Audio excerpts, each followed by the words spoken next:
என்ற பொண்டாட்டி போன வச்சுட்டாங்கண்ணே. யோ, உனக்குலாம் அவமானமா இல்ல?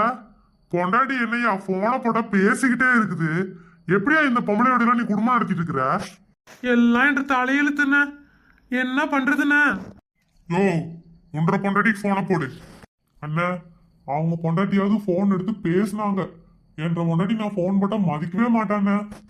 அப்ப இரு, நான் போடுறேன். யோ, உன்ற பொண்டாட்டி பேர் என்னையா? குஷ்புண்ண. பேரை பாரு, குஷ்புதான். உன்ற பொண்டாட்டி குஷ்பு ரேஞ்சுக்கு அழகா இருக்குமா? அண்ணா, அவ பேரு தானே குஷ்பு. அவ ஒரு பொம்பளை ரவுடின. இப்படி பேசுனீங்கன்னு அவ கேட்டான்னு வச்சுக்கோங்களேன், உங்க தலைய தனியா அறுத்து கீழே வச்சிருவாண்ண. அவ்வளோ பெரிய ரவுடி அவன் பொண்டாட்டி. அண்ணா, அவ சாதா ரவுடி இல்லைண்ண, பக்கா ரவுடிண்ண. ஹலோ, யோ, உன் பேர் என்னையா? குமாருண்ணா. ஹலோ, குமாருன்னு ஒருத்தர்